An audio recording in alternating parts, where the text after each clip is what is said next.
Il était une fois une petite fille de village, la plus jolie qu'on eût su voir. Sa mère en était folle, et sa mère grand plus folle encore. Cette bonne femme lui fit faire un petit chaperon rouge qui lui seyait si bien que partout on l'appelait le petit chaperon rouge.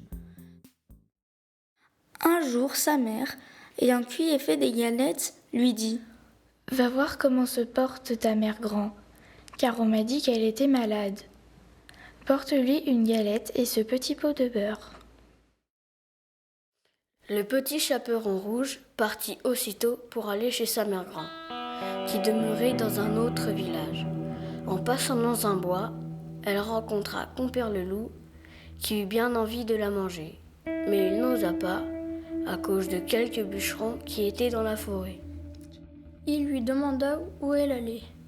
La pauvre enfant, qui ne savait pas qu'il était dangereux de s'arrêter à écouter un loup, lui dit « Je vais voir ma mère grand et lui porter une galette avec un petit pot de beurre que ma mère lui envoie. »« Demeure-t-elle bien loin ?»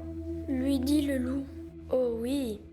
lui dit le petit chaperon rouge. « C'est par-delà le moulin que vous voyez tout là-bas, à la première maison du village. »« Eh bien, dit le loup, je veux l'aller voir aussi. Je m'y en vais par ce chemin-ci, et toi par ce chemin-là, et nous verrons qui plus tôt y sera. » Le loup se mit à courir de toute sa force par le chemin qui était le plus court. Et la petite fille s'en alla par le chemin le plus long, s'amusant à cueillir des noisettes, à courir après des papillons et à faire des bouquets de petites fleurs qu'elle rencontrait. Le loup ne fut pas longtemps à arriver à la maison de la mère grand. Il heurte. Toc, toc. Qui est là ? C'est votre fille, le petit chaperon rouge, dit le loup en contrefaisant sa voix, qui vous apporte une galette et un petit pot de beurre que ma mère vous envoie. La bonne mère grand, qui était dans son lit, à cause qu'elle se trouvait un peu mal, lui cria « Tire la chevillette, la bobinette chira. » Le loup tira la chevillette et la porte s'ouvrit. Il se jeta sur la bonne femme et la dévora en moins de rien, car il y avait plus de 3 jours qu'il n'avait mangé. Ensuite, il ferma la porte et s'alla coucher dans le lit de mère grand, en attendant le petit chaperon rouge, qui, quelque temps après, vint heurter la porte. Toc toc. Qui est là ? Le petit chaperon rouge, qui entendit la grosse voix du loup, eut peur d'abord.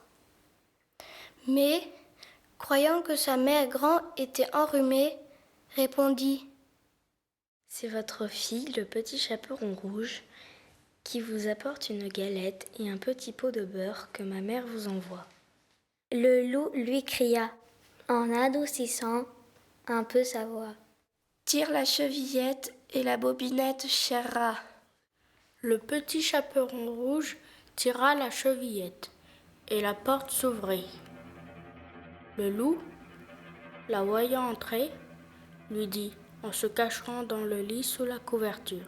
« Mets la galette et le petit pot de beurre sur la huche et viens te coucher avec moi. » Le petit chaperon rouge se déshabille et va se mettre dans le lit, où elle fut bien étonnée de voir comment sa mère grand était faite en son déshabillé.